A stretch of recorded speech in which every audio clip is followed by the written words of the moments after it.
Siapa yang paling sibuk di akhirat nanti? Orang yang paling sibuk di akhirat adalah al-muflis. Atadruna mal muflis? Tahukah kamu siapa itu muflis? Malah dirham lagu wala mata. Orang yang tiada dirham duit perak, wala mata yang tiada harta. Itulah orang yang sibuk. Itulah orang yang bangkrut. Kata Nabi, bukan. Yang bangkrut adalah orang yang di dunia banyak amal, tapi banyak menzalimi orang. Di akhirat dia akan sibuk mencari orang itu untuk membayar hutang piutangnya. Ya'ti yaumal qiyamati. Orang yang akan datang menghadap Allah pada hari kiamat. Wa may yaghlul, siapa yang curang. Wa may yaghlul, siapa yang menipu. Ya'ti bima ghalla yaumal qiyamah. Dia akan datang menghadap Allah membawa apa yang dia tipu-tipu. Man ghasyana falaysa minna. Siapa yang menipu kami, maka dia bukan umat kami, bukan umat Muhammad SAW. Mudah-mudahan kita bersih daripada tipu, dusta, bohong ini insyaAllah. Ya. Apa istilah dosa jariah? Ada dosa jariah. Man sanna fil islami sunnatan hasanatan. Siapa yang membuat amalan-amalan yang baik, falahu ajruha, dia dapat pahalanya. Wa ajru man amila biha, setelah dia mati meninggal dunia, orang lain mengamalkannya, dia pun akan mendapat pahalanya. Terus continue tanpa putus berakhir. Tapi hadis itu belum selesai. Man sanna fil islami sunnatan sayyi'atan. Siapa membuat perbuatan yang tak baik, membuat tradisi yang tak baik, membuat kebiasaan yang tak baik, diteruskan oleh anaknya, diteruskan oleh umatnya, falahu wizruha, dia dapat dosanya, wa wizru man amila biha, dan dosa orang yang melakukannya sampai hari kiamat. Itulah namanya dosa jariah. Maka jangan sampai kita membuat yang tak baik-baik. Makanya kita buat tradition yang baik-baik. Mau menyambut bulan puasa, buatlah mengundang anak yatim, fakir miskin, membawa kepada bantuan, mengirimkan kepada, ini baik. Tapi kalau buat yang tak baik, dilanjutkan oleh anak menantu kita, kita sudah mati, maka mengalirlah dosanya. Na'udzubillah. Assalamualaikum, saya Ustaz. Kenapa setelah orang tua meninggal saya selalu rasa durhaka? Sampai sekarang saya merasa sedih kalau ingat dosa-dosa saya. Apakah saya berdosa minta maaf diterima? Kalau kita durhaka, merasa banyak silap salah, maka kita tebus dengan taubat nasuha pada Allah. Cara taubatnya bagaimana? 3. Mamin muslimin yudhrimu dzamban, kalau ada orang silap salah berdosa, fayatatohar, mandi taubat. Summa yusalli rak'ataini, sembahyang sunat 2 rakaat. Usalli sunnatat taubat rak'ataini lillahi ta'ala. Summa yastaghfirullah, selepas itu istighfar astaghfirullahalazim. Yang panjang lagi, astaghfirullahalazim alladzi la ilaha illa al-qayyum wa atubu ilaih. Yang lebih panjang, Allahumma anta rabbi la ilaha illa anta khalaqtani wa ana 'abduka wa ana 'ala 'ahdika wa 'adika mastata'tu. A'udzubika min syarri ma sana'tu, abu laka bi ni'matika 'alayya wa abu bi dzambi. Faghfir li fa innahu la yaghfiru dzunuba illa anta. Panjang betul Ustaz. Kami nak tulis di Google. Sayyidul Istighfar, enter. Lepas itu pilih image, gambar, print. Tengok tiap-tiap hari. Tengok, hafaz. InsyaAllah 10 kali hari, 10 kali tengok, hafaz. Dengan orang tua ni macam mana? Banyak-banyak bersodakoh, pahalanya kirimkan tu almarhum. Mana dalilnya? Mana dalil sodakoh tu sampai?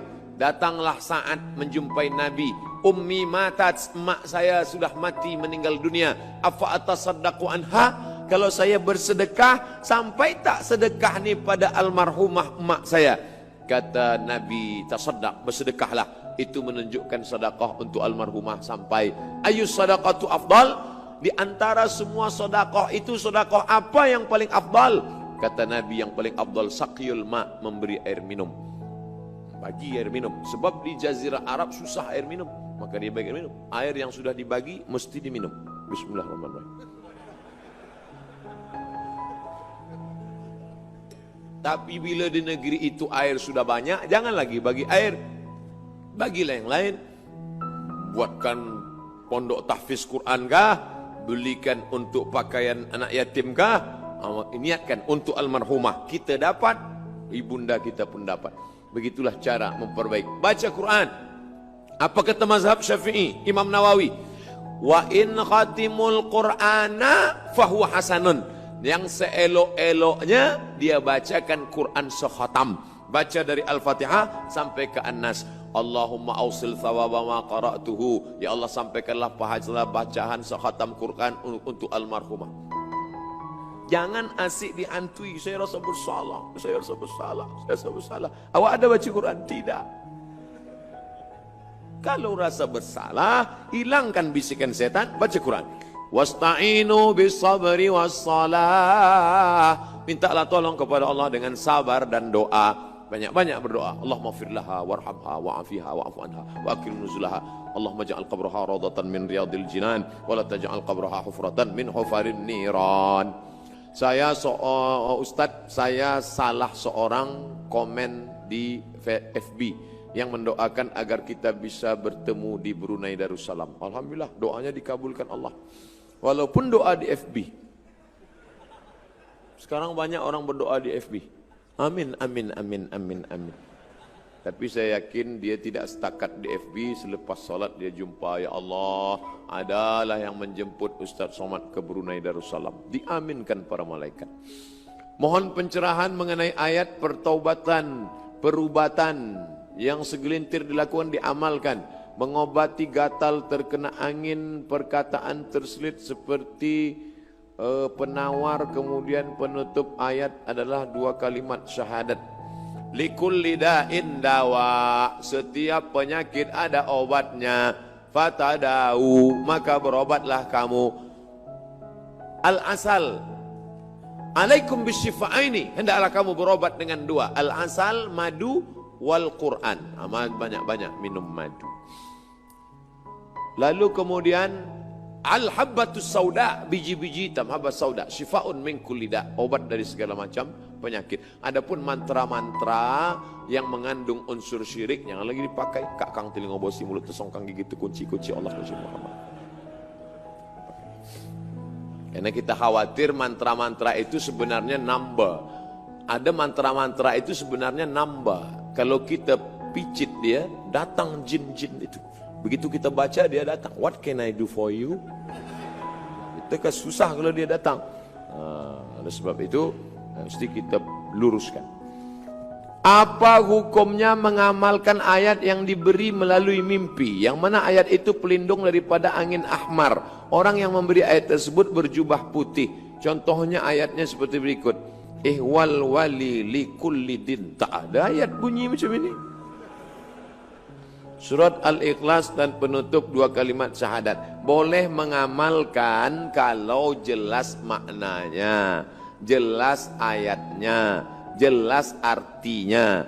Tapi kalau ihwal wali likulli din, itu tak ada. Orang Arab pun tak paham itu. Mungkin Abdul Somad ni dhaif bahasa Arab dia. Tapi tadi ada syekh dari Mesir. Cuba tunjukkan syekh. Paham tak syekh Mesir bahasa Arab itu?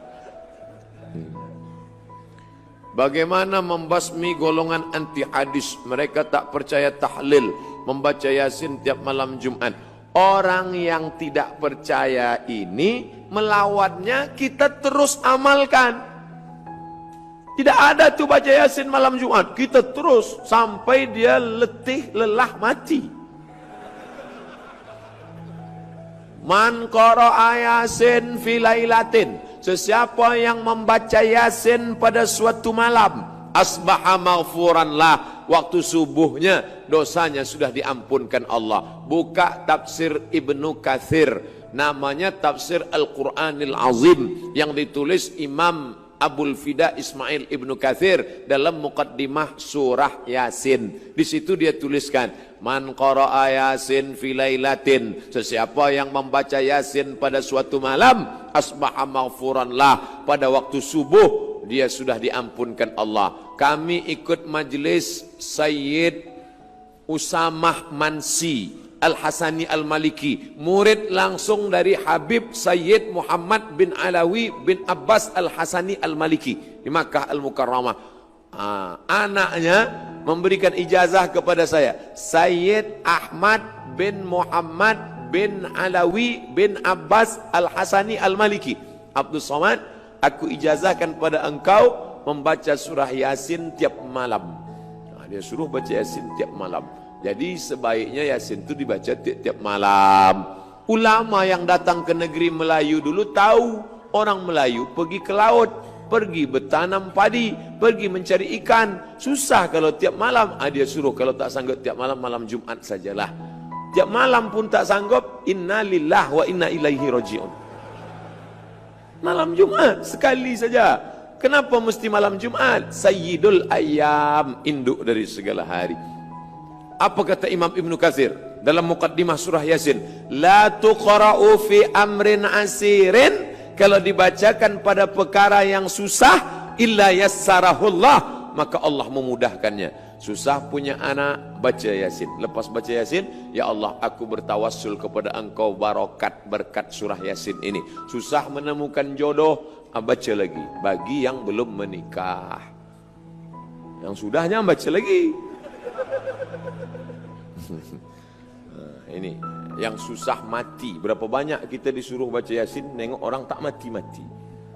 Ustaz, tolong baca Yasin ni, kenapa? Udah 3 hari tak mati-mati. Kita baca, lepas kita baca, sehat. Alhamdulillah. Apa hukuman dari Allah untuk orang sengaja memutus hubungan silaturahim antara anak dan ayah? Ini orang anak, ini ada ayah, tapi dia putuskan hubungan orang ini sehingga si anak tak mengenal ayah. Maka dalam Islam tidak boleh memakai bin. Ud'uhum li'abaihim, pakailah mereka dengan nama bapa mereka.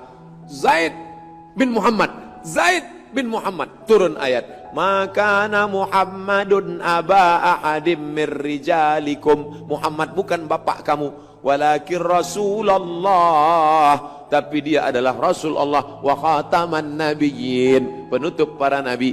Maka dipanggillah nama bapa aslinya Zaid bin Harithah, Zaid bin Harithah, tidak lagi Zaid bin Muhammad. Maka bila ada orang mengambil lalu dia lupakan nama bapak kandungnya, diputusnya, maka kita berdosa. Apalagi kalau anak itu perempuan, nanti dia akan menikah, maka mestilah pakai wali bapaknya. La nikah, tidak sah nikah illa biwaliyin, kecuali dengan wali, wa syahidai adlin, dengan 2 saksi yang adil.